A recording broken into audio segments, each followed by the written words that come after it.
Good morning, everybody. Welcome back to the installment of Scott Selections here for Friday, December 18th. Before getting today's play of the day, quick recap of what happened yesterday. We ended up splitting. We won the NFL play with the Chargers team total over 24.5 at minus 115 on DraftKings, which was an all-time sweat.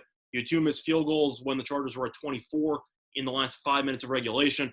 Then you had the Raiders get the ball first in overtime. The Chargers ended up having a nice red zone stand, forcing a field goal. Then Herbert got the ball, fumbled it into the end zone on second and goal from the one.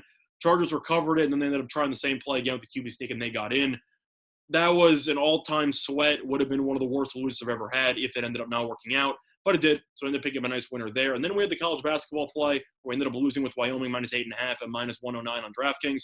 Now, I know that there was some controversy surrounding that play, so I'm going to explain exactly what happened. I made the video at around midnight or so, and the line was currently at 8.5. However, I don't upload my own videos. We have a tech guy for that, and apparently there were some technical difficulties with the tech guy. So for that reason, the video got posted about 12 hours after I made it. So by that point, the line was already at 10.5. Apologies to all of you who were waiting for it and were a little bit confused what happened. But it wasn't on my end. There were some issues behind the scenes, so apologies for there. Having said all that, you might have ended up saving some money because by the time the video got posted, the Wyoming line went from 8.5 to 10.5. So maybe you end up deciding not to play at the last minute. Instead of potentially playing at 8.5. Didn't matter. Wyoming didn't cover because they only won by 4. Pretty disappointing there, but we ended up splitting, basically broke even. We'll be looking for a profitable day here on Friday. Now, for a brief announcement, we're going to be doing 2 videos once again, one on college football and one on college basketball. So without further ado, we're going to dive right in and talk about college football. It's going to be on the MAC title game between Ball State and Buffalo.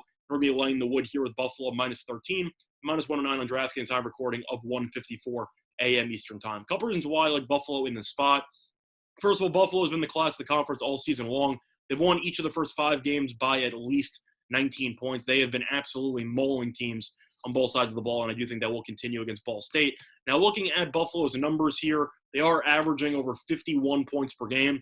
They're also allowing just 21 points per game, so this team has been just destroying teams, average margin of victory of over 30 points, and I do think they will be able to destroy Ball State due to their elite ground game. Buffalo's averaging 344.2 rushing yards per game, while Ball State's only allowing 147.8 rushing yards per game, which ranks in the 50s in the country. However, Ball State really struggled to stop the run against Western Michigan last week, as Western Michigan had 218 rushing yards, also averaged about 4.3 yards per carry, and had 1 rushing touchdown. If you watch the game, the main reason why Ball State won is because Western Michigan had some really, really dumb miscues in the red zone. They had a fumble at the 1-yard line. The snap went about 30 yards over the quarterback's head.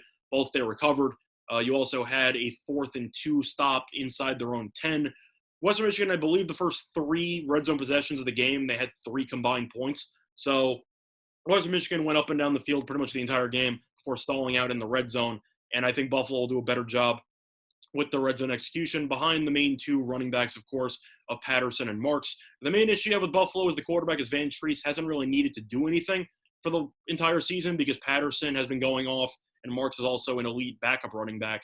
And I don't think it's really going to matter because Ball State struggled against Western Michigan's offensive line, and I do think they will struggle once again against Buffalo's offensive line, which has done a really good job so far in the run blocking.